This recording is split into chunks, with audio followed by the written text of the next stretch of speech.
Most raised their hands to vote yes, but some, including many of the popular kids whose opinions shaped the social hierarchy of the school, voted no. Sarah and I came out to each other before we told anyone else.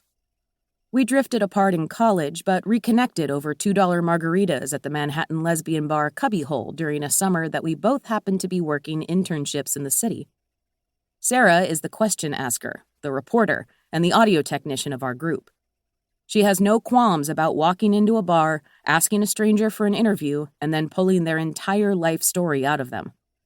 The stories you'll read in this book are largely thanks to Sarah. As for me, I am the dreamer, the planner, and the listener.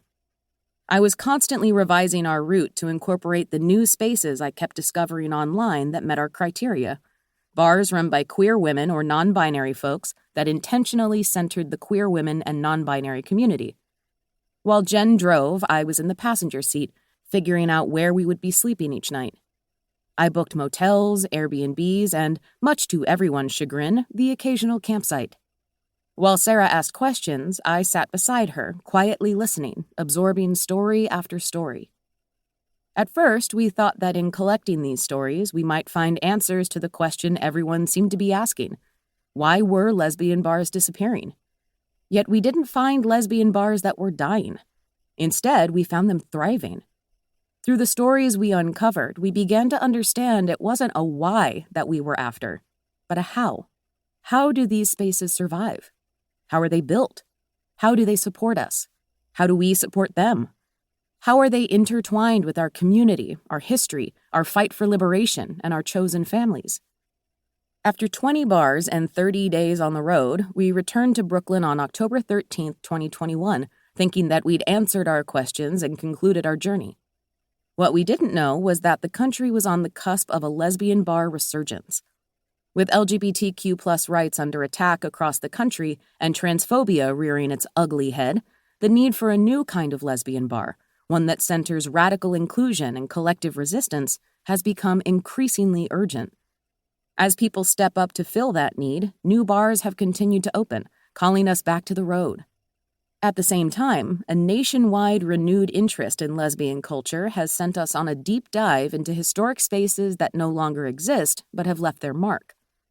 As our podcast began showing up in queer studies classes, and as listeners, researchers, and followers started requesting transcripts and asking about a book, we set our sights on synthesizing the stories we've gathered over the years into physical pages they could turn to. This book follows a path much like our 2021 road trip, though with a bit of time travel, moving counterclockwise around the country. Each region reveals something new about what defines a lesbian bar and what helps it endure.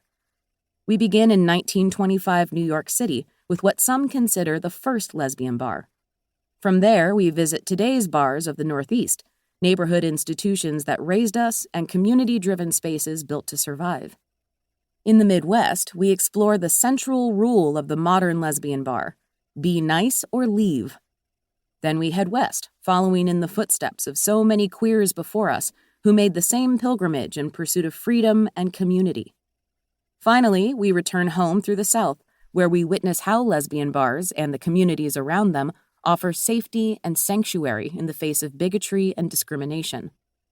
So many queer stories are lost, or rather, they were never told in the first place. For centuries, queerness was often a secret taken to the grave. This is why so much of queer history is not found in books, but in bars. These pages are an attempt to capture as many of our stories as possible, an unofficial history of lesbian life in America. Part 1. The Northeast. Lesbian bars are neighborhood bars. Chapter 1. Eve's Hangout. The first lesbian bar? New York, New York.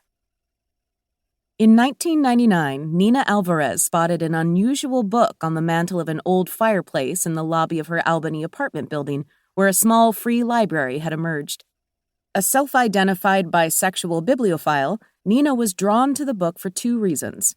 One, it looked handmade. It was a plain hardcover green book with an off-white cloth label pasted on the front cover. And two, the book was titled Lesbian Love by Evelyn Adams. Inside Lesbian Love, To keep listening to this audiobook, I've left you a link in the description so you can do it, at no cost thanks to Audible's 30-day free trial.